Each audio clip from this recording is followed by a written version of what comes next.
podcast do Dona Maria II. A cada 15 dias, uma conversa sobre teatro com Mariana Maia de Oliveira. Este episódio do Teatro é especial pelo menos na forma e diferente no encontro, já que existe um oceano e 3 horas de distância a separar-me da Cristiane Jatahy, encenadora e realizadora brasileira, um oceano e 3 horas a separar Rio de Janeiro e Lisboa.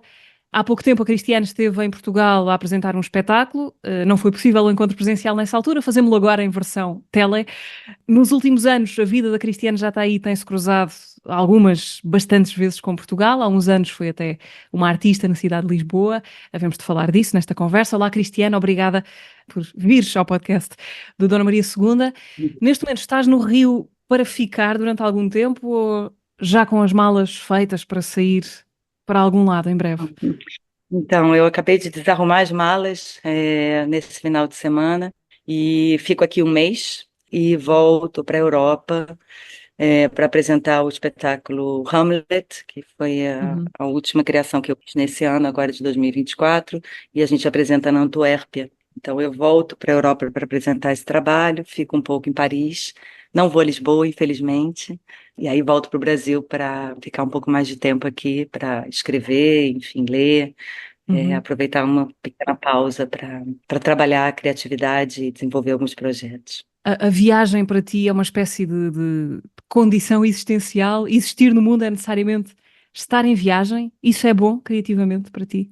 Então, na verdade, isso é consequência do trabalho, né? É claro que tem um lado que é incrível, que é a possibilidade, né, enfim, dos encontros como esses, encontros com novos públicos, com novos lugares, com novas pessoas, culturas, e assim, é um privilégio enorme para um artista poder apresentar o seu trabalho em muitos lugares do mundo. Isso é uma expansão enfim, uma expansão até do sentido mesmo, no caso de uma arte performativa como o teatro, mas eu tenho um lado meu que é muito sobre casa, não é à toa que isso é um sujeito do meu trabalho, então, assim, voltar para casa, voltar para ter um tempo em casa, para mim é muito importante, principalmente no processo de escrever, assim, então, como eu também escrevo, assim, os momentos em que eu estou em casa são momentos em que eu consigo, porque o processo de hotel, quarto, malas, viagens é sempre muito mais difícil para mim, para concentrar. Então, assim, voltar para casa, ainda que eu carregue a casa em mim, no seu sentido mais subjetivo, voltar para casa é muito importante dentro do meu processo criativo. A tua Ítaca é definitivamente o Rio de Janeiro? Uma pergunta, assim, eu acho que eu tenho várias Ítacas, uma das Ítacas, sim, é o Rio de Janeiro, o lugar onde eu nasci, é o lugar onde eu fui criada, o lugar onde a minha família mora, onde meus amigos mais antigos vivem, mas eu acho que, assim, a Ítaca eu outro dia li uma coisa muito bonita, que é o lar, é o lugar onde a gente chega, que a gente para de fugir, assim. Então, às vezes a Ítaca também é um lugar subjetivo, é um lugar de chegada que tem a ver com um espaço que não é físico, que não é um país, que não é uma cidade, mas que é um lugar de chegada, assim. Então, às vezes eu encontro Ítacas em outros lugares, assim. Eu morei um tempo em Lisboa, por exemplo, porque, enfim, eu sou companheira do Thomas Walgrave, que morou muito tempo em Portugal, e a gente morou em Lisboa um tempo, e aí, naquele momento, Ítaca era Lisboa, assim, e eu me sentia completamente em casa. Então, agora eu estou aqui, assim, sem dúvida que essa Ítaca é a Ítaca base, mas eu também consigo criar, às vezes, umas ilhas que eu posso chamar de Ítaca. Tu estiveste em Portugal, este espetáculo que falávamos no início, agora neste quase final de 2024, para apresentar no CCB o espetáculo Depois do Silêncio, baseado em parte no livro Torto Arado, do Itamar Vieira Júnior. Aliás, o livro com que ele venceu o Prémio Leia há uns anos, um dos maiores prémios literários em língua portuguesa. Quando leste o livro do Itamar, soubeste logo que querias fazer um espetáculo, querias pegar nele para fazer um espetáculo? Então, na verdade, quando eu... Foi um processo, assim, isso vem de uma trilogia, né, vem de um projeto em que me interessava pesquisar uma série de estruturas e uma série de questões relacionadas ao porquê da ascensão do fascismo via democracia no Brasil, e o Ítaca é a terceira, o Ítaca, desculpa, o Depois do Silêncio é a terceira parte, E essa terceira parte, para mim, era muito importante porque era a volta criativa para o Brasil, ou seja, era a ideia de construir um trabalho que falasse sobre o Brasil, que fosse criado no Brasil, que discutisse questões que são fundamentalmente ligadas à sociedade brasileira. E eu comecei a ler muitas coisas. Eu comecei a ler, assim, eu queria muito que fosse a partir de um livro, assim, me interessava muito que o material originário viesse da literatura. E eu li muitas coisas e, de repente, me deparei com o Torto Arado. Não foi a primeira leitura, mas foi assim a leitura que me arrebatou, assim, que eu tive certeza a partir daquele momento de que esse seria uma fonte muito importante para a criação desse terceiro trabalho, porque também foi uma relação muito direta com um filme que também está ligado à peça, que é O Cabra Marcado para Morrer. O Eduardo Coutinho, que é um documentarista muito importante na história do cinema brasileiro, ele foi e é inspiração para o meu trabalho. Então, assim, e eu vi muitas relações em termos de forma, em termos de conteúdo, do que é tratado no Torturado. Então, finalmente respondendo a sua pergunta, depois dessa volta, sim, assim, naquele momento, não só eu tive certeza por causa do próprio conteúdo e da beleza e profundidade que tem esse livro, mas porque me veio muito claro o que que eu queria fazer com esse material. Isso é muito Uhum. importante para quando eu encontro ou escolho uma determinada fonte, um determinado material de inspiração para um trabalho. Tem de haver sempre esse momento, quando se está à procura de qualquer coisa, tem de haver sempre um momento, ok, é isto, encontrei. A espinha dorsal, o caminho, o que seja. É preciso sentir isso para avançar com vontade de fazer aquilo que se quer fazer.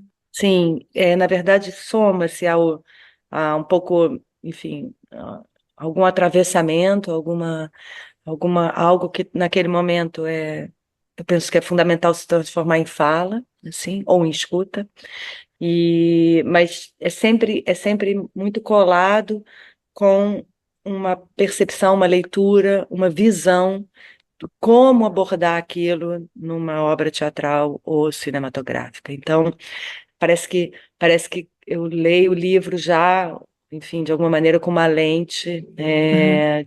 de leitora, mas também de criadora a partir daquela obra. E não é com todas as obras que acontece isso. Não é que eu sempre parece que é alguma coisa que acontece assim em conjunto, assim.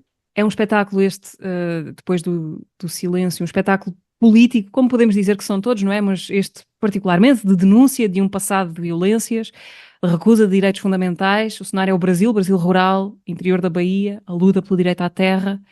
Há uma coisa curiosa que é as pessoas que o Itamar Vieira Júnior entrevistou para escrever o livro, porque este livro resultou de uma pesquisa grande dele, também relacionada com o seu trabalho, são as mesmas que foram entrevistadas para o espetáculo, mas que aqui se tornaram também elas parte de uma ficção.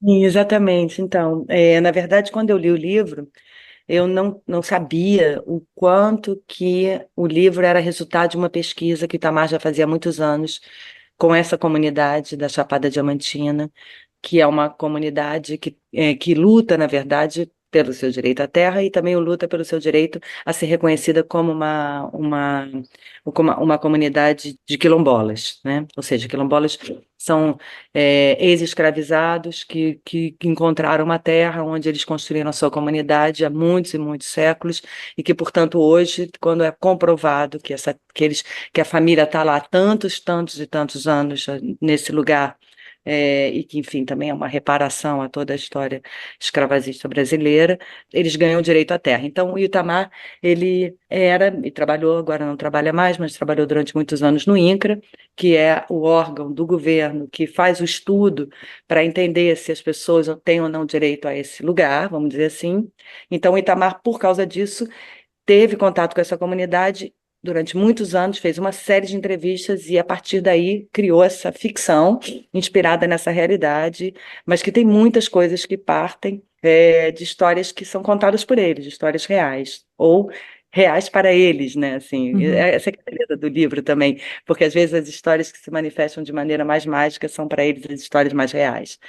E então, quando eu fui pedir ao Itamar a autorização para trabalhar com o material dele, com o livro dele, ele me contou sobre isso e me abriu essa pesquisa. Isso foi muito importante porque nesse momento, realmente casou com uma coisa que é muito ligada à minha linguagem, que é o documentário e a ficção.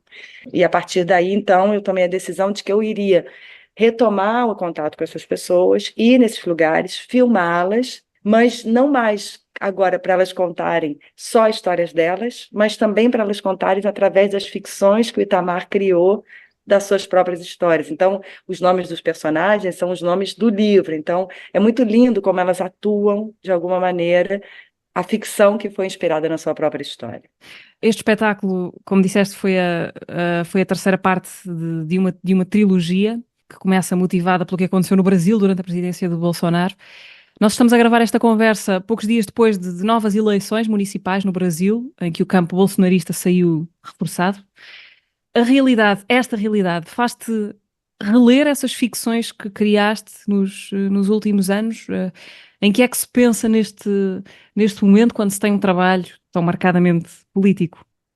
Na verdade, eu acho que assim, essa questão do crescimento e de uma solidificação de um pensamento conservador de direita e com tendência à extrema-direita no Brasil e no mundo é algo acho que nos inquieta e me inquieta profundamente. Assim, eu acho que a gente vive um momento de muito retroativo, assim, muitas coisas que a gente vinha começando a ganhar e que é muito avassalador, triste, preocupante, enfim, que a gente esteja perdendo dessa maneira, assim, que os nossos riscos de realmente no Brasil de reviver uma história que a gente acabou de viver com um governo claramente de tendência fascista, me põe assim imediatamente numa pergunta assim, como artista que já faça um teatro político, ainda que, como você sublinhou muito bem, todo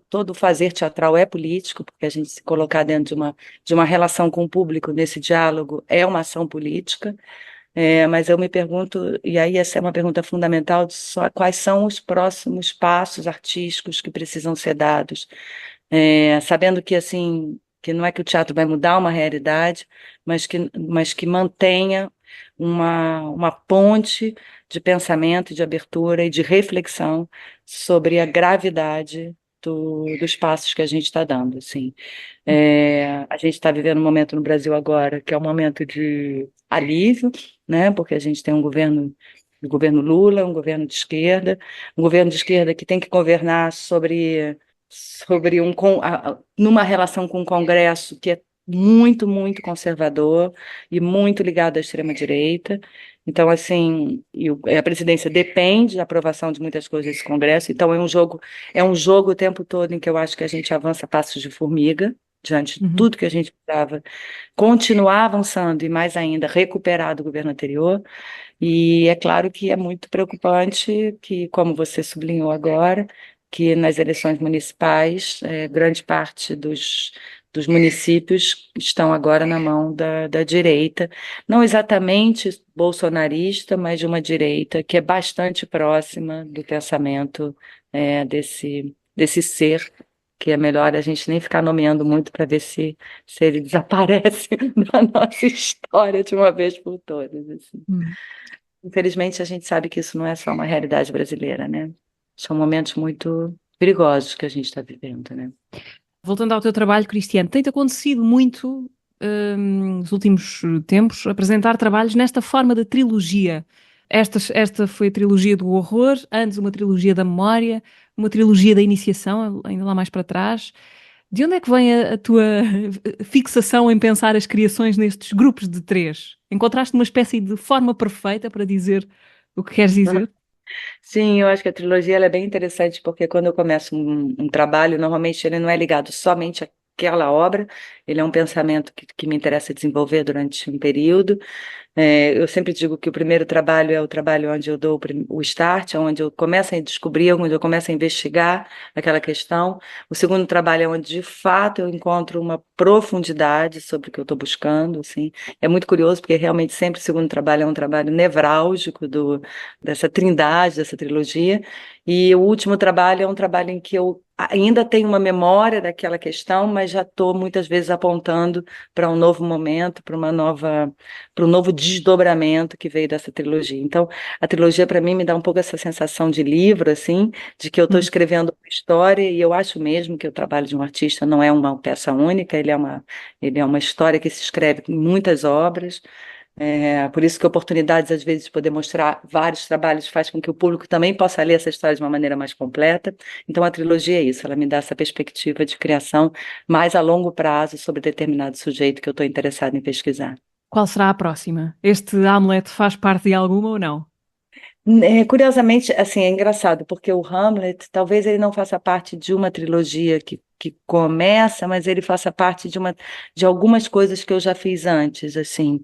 Então, não necessariamente todos os trabalhos são trilogias, por exemplo, o Ítaca, né, é um Uhum. díptico, em que tem o Ítaca e o Agora que Demora, mas eu, assim, tenho uma questão ali sobre uma releitura dos textos shakespearianos que eu fiz duas vezes Macbeth e agora estou fazendo Hamlet e, enfim, existe desejo de talvez tocar em outros textos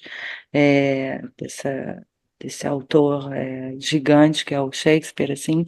Então, eu vejo mais uma relação entre o Hamlet e uma peça que eu fiz que só foi apresentada em Zurique, que se chama Antes da Queda do Céu, porque eu apresentei A Floresta que Anda, que também tinha uma relação com Macbeth. Mas eu depois fiz uma outra versão, que aí sim era uma versão sobre realmente pensar numa perspectiva a própria peça, porque é a própria peça, e assumindo a dramaturgia do Shakespeare, mas falando de alguma coisa que é realmente muito conectada com os dias de hoje. Então, assim, eu olho esses dois trabalhos e eu acho que eles têm relações. E a outra relação importante, que também são perspectivas, que é construir um trabalho que fala sobre questões que, para mim, no caso do Antes da Queda do Céu, são muito brasileiras, mas que são feitas, que foi construído, criado com atores de fora do Brasil. Então, assim, um pouco é ver através do olho do outro, sabe? Assim, Uhum. como a presença, a voz, a língua que não é a minha, nesse caso, fosse de alguma forma uma mediação para olhar para o lugar de onde eu sou.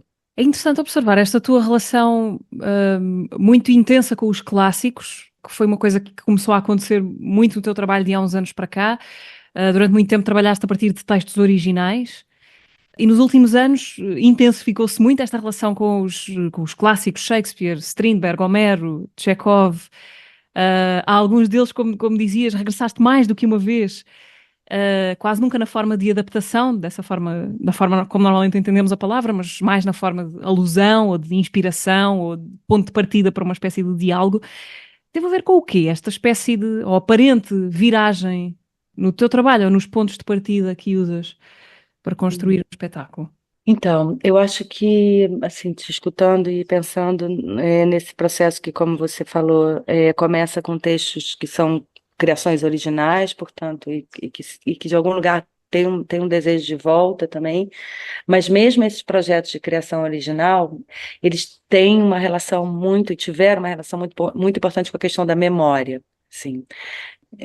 Todos são trabalhos que falam ou da perspectiva do testemunho, ou seja, do que eu testemunho, do que eu guardo na minha memória como testemunho do que eu vi, ou então algumas coisas que têm realmente a ver com as memórias subjetivas e como as memórias se transformam em narrativas, em ideias, mesmo quando elas não são, quando eu posso vivê-las de maneira diferente, assim, né?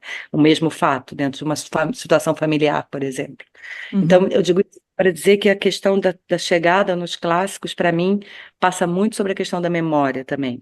Só que ela sai de uma memória que é mais individualizada, portanto, uma memória que pode ser uma memória dos atores, uma memória minha, uma história pessoal minha, e ela passa a ser uma memória que ela é uma memória compartilhada, porque eu acredito que os clássicos, eles, quando eu trabalho com clássico, por exemplo, quando eu trabalho com texto como As Três Irmãs, de Chekhov, eu Uhum. tenho certeza que dentre aquelas pessoas que estão na plateia, não vou dizer que todas, mas uma boa parte daquelas pessoas, ou uma parte daquelas pessoas, já tem uma memória sobre aquele texto, seja uma referência, seja porque elas viram várias montagens, porque elas leram, ou porque elas simplesmente conhecem a história. A partir disso, assim, eu começo a trabalhar realmente numa perspectiva que é a ideia da memória compartilhada, ou seja, uma memória que não pertence só a mim, mas que pertence, na verdade, a mim e a todas aquelas pessoas que estão ali, e que ao revê-la, que ao reapropriar dela e construir uma outra história, que sempre tem a ver com o tempo presente, que sempre tem a ver com o momento dos dias de hoje, portanto, é sobre como é que Uhum, esse clássico reflete hoje.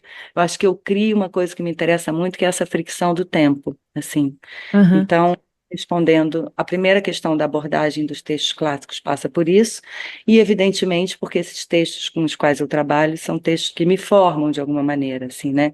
Que me atravessam durante toda a minha formação e sobre os quais muitas vezes eu já me debrucei, já voltei, já, então que também foram criando camadas, percepções, narrativas que têm a ver com a minha história. Então, mas que novamente, no fim das contas, se constitui memória, né?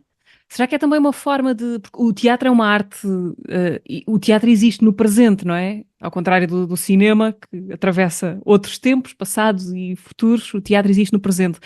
O clássico é uma forma de agarrar uma coisa qualquer que permaneça, que se possa agarrar depois do espetáculo acabar.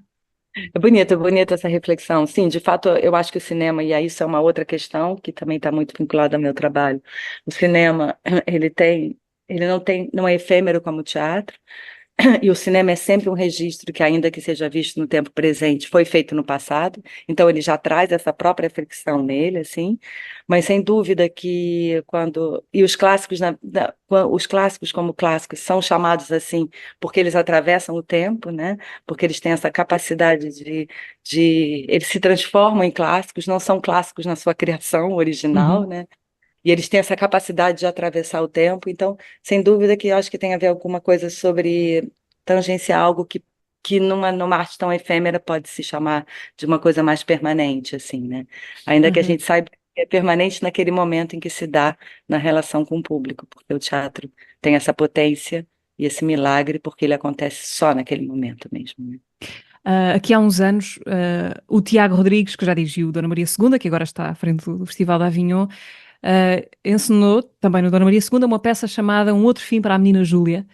E ele contou que a ideia para fazer essa peça lhe apareceu quando estava a ver A Tua Menina Júlia, que foi apresentada também aqui no Teatro Nacional. Há um momento em que a atriz que faz na tua peça, há um momento em que a atriz que faz de Júlia se vira para o público e pergunta qualquer coisa como, mas não podemos imaginar outro final para esta peça. E é isso que o Tiago Hum. Rodrigues faz, ou fez, imaginando a menina Júlia a viver uns anos depois, do fim da peça original, naturalmente não tendo morrido como queria Strindberg. Sabias disto ou não? Sabias desta Ele já ligação? tinha comentado comigo, mas agora escutando mais uma vez, acho até emocionante, assim, a ideia de que um criador cria uma obra dando uma resposta a um outro criador que faz essa pergunta no fim da sua obra. É muito Aham. lindo isso, a Eu ideia, gostava assim. de perguntar se a ti também ou se a ti ver espetáculos também te dá ideias para outros espetáculos. Então, não tão diretamente, eu acho, não, não, pelo menos até hoje, assim, não como uma resposta tão afirmativa que é criar uma obra a partir de, mas sem dúvida que quando eu vejo espetáculos ou quando eu vejo filmes, enfim, sem falar de livros, é claro, muitas vezes é alguma coisa que curiosamente nem é tão conectado assim, que eu não posso dizer isto me faz pensar naquilo, mas evidentemente que acontece alguma coisa que vai surgir depois e que muitas vezes eu nem reconheço naquele momento, mas com o tempo depois eu falo, claro, isso tem a ver com aquele trabalho que naquele momento me inspirou, mexeu comigo e tal. Uhum. Mas assim, eu não sei te responder assim concretamente, mas eu acho que é isso, assim, a gente é um pouco antena e esponja, né, do mundo e a criação se manifesta, na verdade, a partir dessas muitas coisas que é nós mesmos e como isso se reflete em cada um de nós, mas evidentemente também, e eu acho isso fundamental em relação com o outro, né?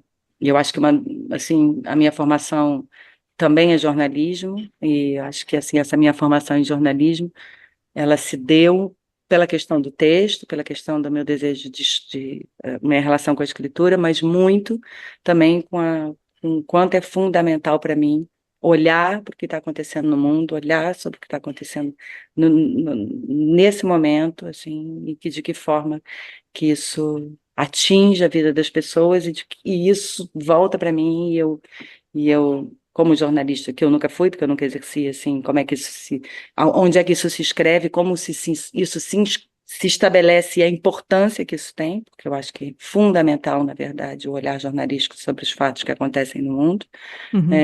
mas no meu caso, sobre como é que isso se manifesta na criação. Por isso que talvez seja tão político também o meu trabalho. Nunca pensaste seriamente em ser jornalista? Então, de exercer mesmo, não diretamente, assim, não concretamente, mas muito do meu trabalho documental acaba sendo um trabalho jornalístico algumas vezes, assim. Quando eu vou fazer, por exemplo, o próprio projeto das Três Irmãs, e que começa, na verdade, com uma série de entrevistas com muitas pessoas do mundo inteiro que viveram assim, situações de ter que sair e ter esse Moscou como um lugar de querer voltar, e, enfim, e o meu trabalho com Agora que Demora, na pesquisa com os refugiados e tudo, é claro que tem uma questão jornalística naquilo, que eu posso entender como uma questão jornalística, mas que também é, evidentemente, uma questão sobre um pensamento de documentarista, né? E que eu Uhum. acho que tem fronteiras muito próximas entre essas duas coisas. Documentarista com mais liberdade, jornalista com necessidade de mais fidelidade aos fatos, né? Cristiano, falemos do teu ano de 2018, o ano em que foste uma artista na cidade de Lisboa, esse projeto que acontecia anualmente. Foi uma espécie de residência alargada em que tiveste possibilidade de mostrar e nós tivemos possibilidade de ver uma espécie de panorâmica do teu trabalho, com vários espetáculos importantes a serem apresentados, nomeadamente no Dona Maria II. Como é que lembras hoje esse ano passado na cidade de Lisboa? Ai, isso foi mesmo. Acho que primeiro de tudo é um presente para um artista, assim, essa possibilidade, né? A gente falou um pouco sobre isso já agora, Uhum. essa possibilidade de ter o apoio e os espaços para poder mostrar um panorama, uma trajetória, uma linha de pensamento, uma linha de criatividade, e é claro, isso gera uma relação muito especial com o público. Existe um antes de 2018 na minha relação com o público de Lisboa e um depois, assim, porque, na verdade, aí essa obra passa a ser compartilhada, assim, né? Então tem um encontro e tem uma questão que é muito, assim, é mesmo presente, é muito significativo e incrível, assim. E por outro lado, também eu acho que o que que se desdobra disso e que tipos de diálogos e discussões que isso abrange, assim, né? Eu lembro que quando a gente apresentou a trilogia no Dona Maria II, né, que a gente reapresentou Se Elas Fossem para Moscou e o Júlia na verdade, Se Elas Fossem para Moscou, a gente apresentou no São Luís, na mesma época. Era era pela primeira vez, eu nunca tinha tido essa experiência, eu mesma, como criadora, ter os três trabalhos no mesmo tempo e espaço acontecendo, sabe? Então, era quase como se quase como se assim, a questão da trilogia virasse algo que não era mais uma trilogia, era uma única obra, sabe? Um único pensamento.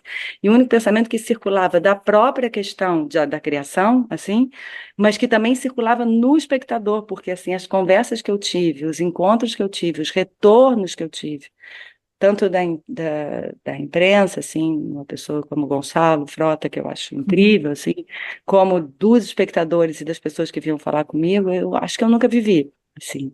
Então, bom, e sem falar que tudo isso acontece em Portugal, né, em Lisboa, no lugar em que é a nossa língua, em que a minha história assim, né, a gente não existe, né, a história do Brasil é totalmente conectada à história de Portugal, a história da minha família tem a ver com Portugal, né, eu também sou essa fronteira, de alguma maneira, né? Então, Uhum. assim, e tudo isso acontecer na minha expressão artística, no meu encontro com uma cidade, em que fala a mesma língua, com culturas diferentes, mas em que a gente tem essa possibilidade de troca, é incrível, assim. Eu acho um projeto lindo esse projeto do Artista na Cidade, assim. Eu acho mesmo uma pena que não continuou, porque eu Uhum. acho um projeto muito especial, assim, que foi criado e que eu não conheço nenhum outro, assim. Eu viajo muito, eu apresento em muitos lugares, apresento a minha obra em várias fases, assim, Paris, já representei, sei lá, 3, 4 vezes Júlia, 2 vezes o Moscou, enfim, sem falar das obras já mais recentes, mas como o espaço é assim, alongado, não é Aham. necessariamente o mesmo público, sabe? E no Sim. caso da Artista na Cidade, é uma festa, uma celebração, né? É uma coisa incrível. Fiquei curiosa, tu conheces quais são as origens portuguesas da tua família? Ou é daquelas coisas que se perde em árvores Aham. genealógicas que já não se conhecem bem. Então, é um pouco uma coisa que se perde em árvores genealógicas, mas a parte. Porque, sim, eu tenho uma história familiar cuja o meu pai é uma pessoa que, enfim, desapareceu, né? E então, e a história familiar portuguesa é mais ligada à família dele, então, assim, eu tenho menos acesso, mas é a família Almeida Carneiro, que é uma família, assim, que tem toda uma história com Portugal, então, assim, eu não sou descendente direta, assim, não é meu avô, meu bisavô, mas eu acho que é, tipo, o pai do meu bisavô, ou o meu bisavô, mas assim, tem até curioso porque eu estou fazendo agora uma pesquisa sobre a história da minha família, assim, não por causa disso, mas por causa de um próximo projeto que me interessa tratar sobre algumas relações, como a política realmente, assim, como é que as histórias pessoais estão ligadas às histórias dos seus países, e uma das pesquisas que eu pretendo fazer também vai acabar chegando um pouco sobre essas raízes, eu acho. Achas que isso te vai levar a fazer uma espécie de viagem a Portugal à procura dessa reconstituição geográfica? Quem sabe? Quem sabe? Assim, não é Aham. impossível. Cristiano, podes falar-nos do que é que aconteceu na tua véspera de Natal de 2008? Como é que foi esse dia? Então, foi um dia inesquecível. Foi quando a gente fez a filmagem do filme Da Falta que Nos Move. Esse filme é um projeto muito. Esse projeto Da Falta que Nos Move é um projeto muito. Assim, uma pedra muito fundamental na minha pesquisa, tanto na questão da atuação quanto na criação. E nessa véspera de Natal, a gente resolveu, depois de uma. Era uma peça que a gente resolveu fazer um filme, e a gente resolveu passar essa véspera da noite de Natal juntos, fazendo um filme que durou 13 horas seguidas. A gente não sabia quanto tempo, então era um filme que se passa aqui nessa casa, até, da onde Ah, eu estou sim? falando agora. Que era a casa que eu tinha acabado de construir com o meu ex-companheiro.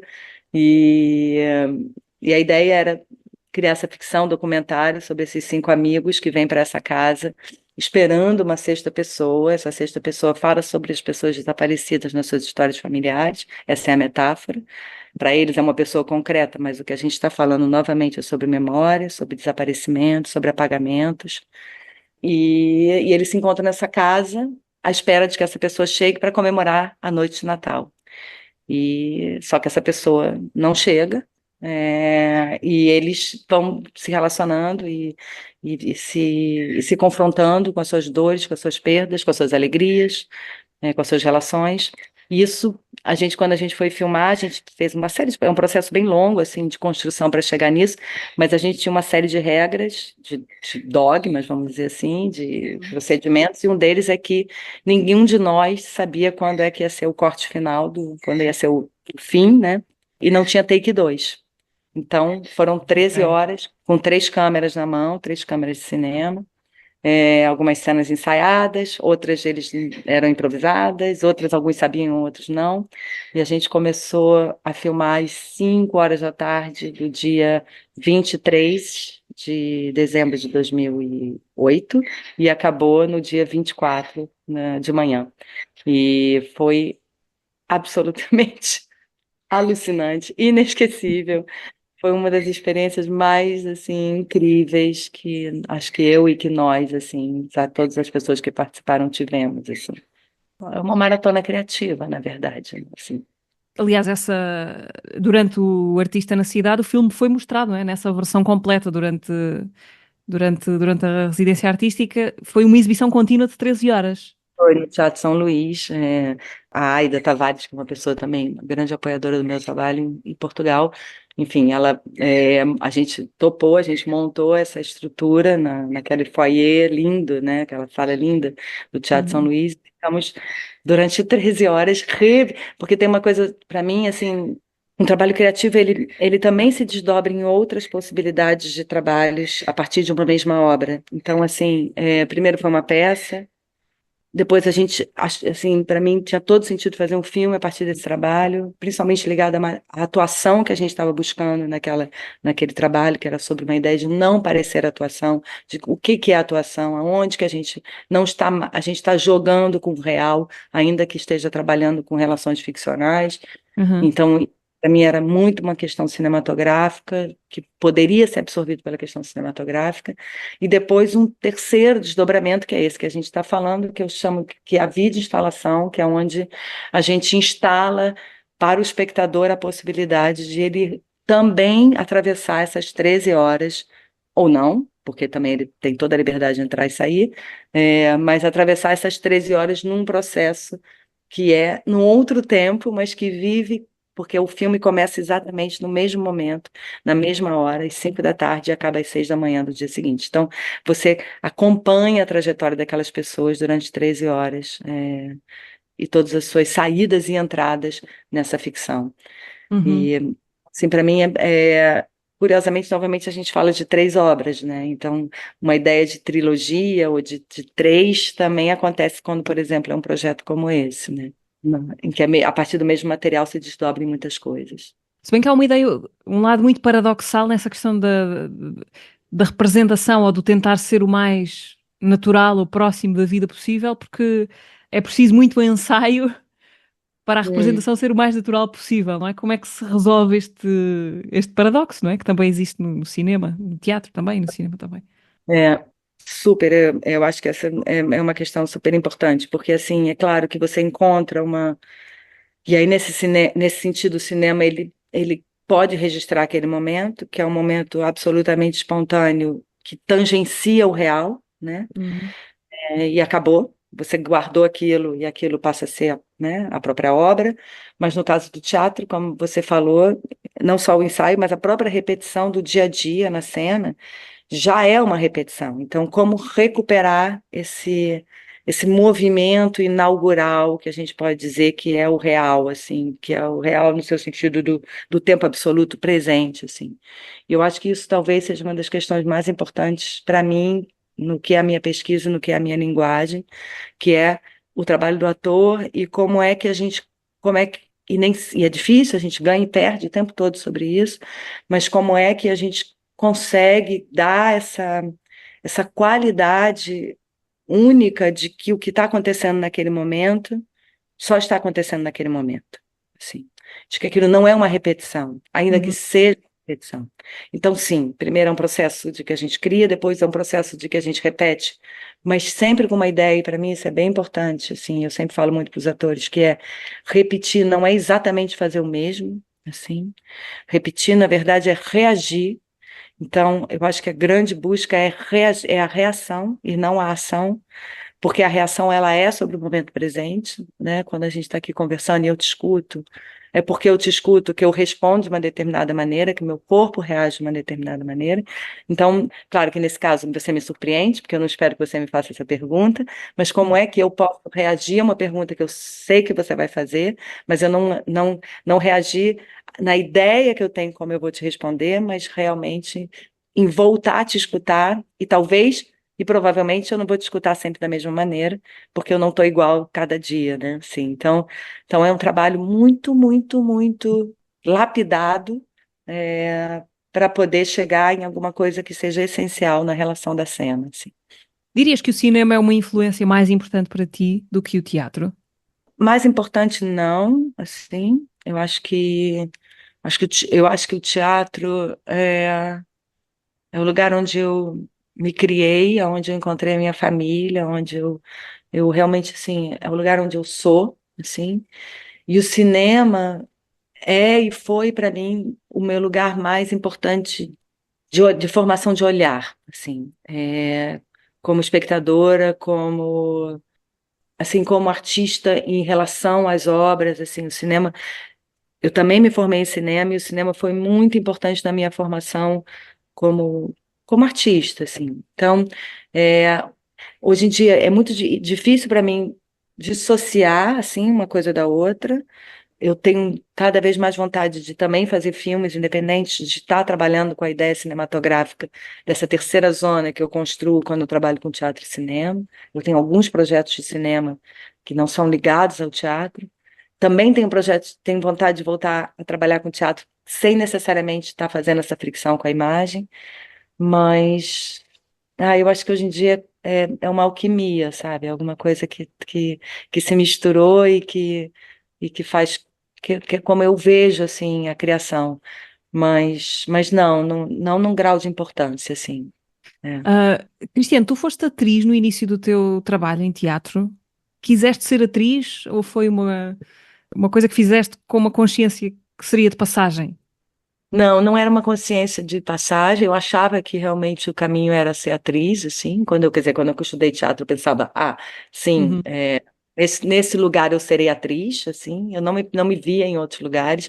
Ainda que sempre eu me pensei uma atriz autoral, assim, porque eu pensava em escrever os próprios textos, ou em menos ser convidada para fazer projetos de pessoas, mas mais criar projetos. Então, claro que já tinha uma semente sobre a Aham. criadora.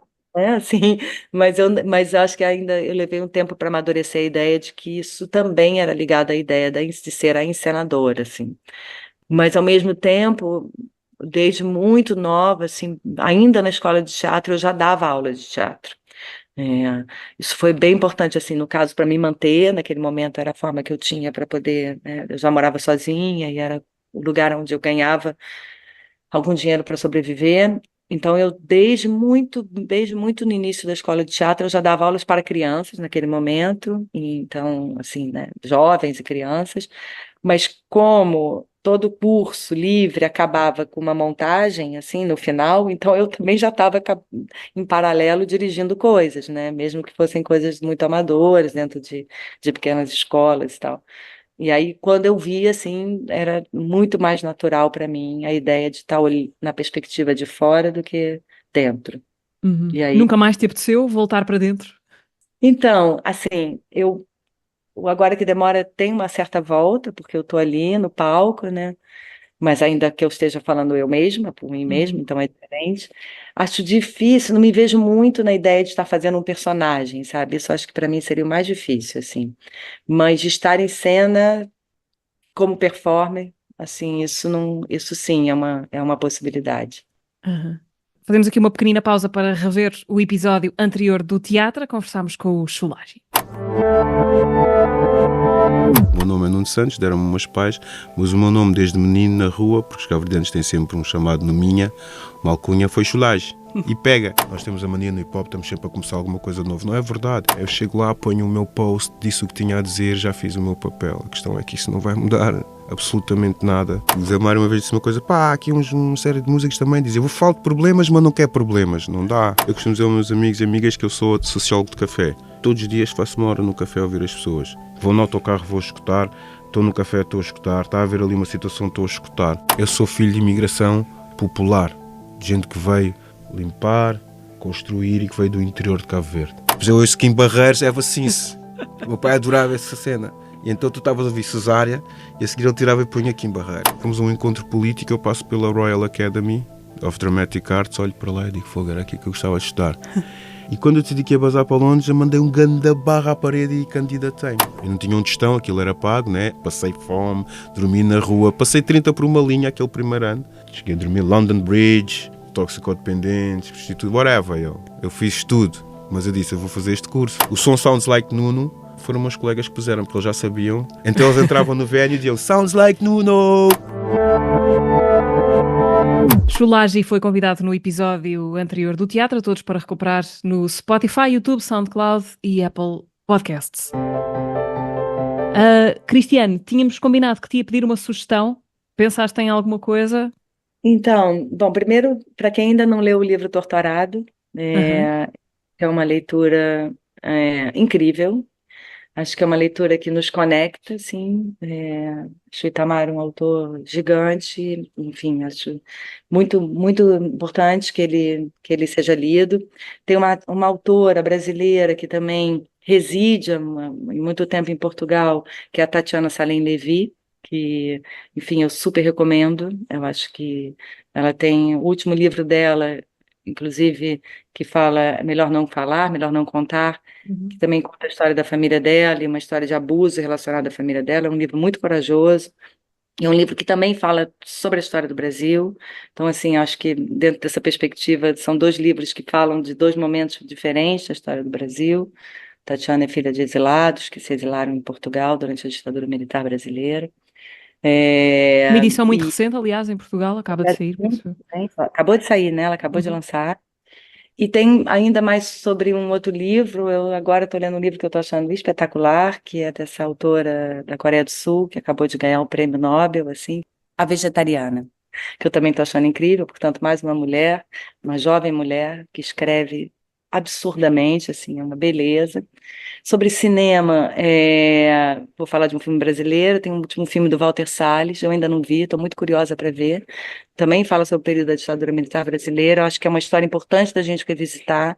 A gente está falando sobre isso, sobre essa questão de um governo, de uma história que volta a uma questão sobre a extrema-direita, que volta a defender toda uma sociedade que volta a defender questões muito conservadoras e muito pouco que pensam muito pouco na questão social. Eu acho que revisitar a nossa história é importante. E tem um outro livro, um outro filme também, desculpa, eu estou falando de coisas brasileiras, que é onde eu estou mais Uhum. próxima agora, mas tem um outro filme também que eu acho que é muito lindo, que é de um cineasta jovem chamado Pedro Freire, que chama-se Malu, que é sobre a história da mãe dele. Esse filme também vai apresentar em Portugal. Não percam, é um filme espetacular sobre trabalho de atuação. E finalmente, assim, eu imagino que o Thiago vai levar para Portugal seu último trabalho, que é Écuba, Pá Écuba, Uhum. que é incrível. É o Thiago no seu, assim, no seu máximo como dramaturgo, assim, né? O Thiago é realmente um artista português que eu admiro profundamente. Então, assim, eu imagino que ele vai ter todo o público, todo mundo vai querer ver, mas só para dizer, vejam, porque é lindo. Então, Uhum. assim, acho que são essas coisas que me vêm à cabeça aqui agora.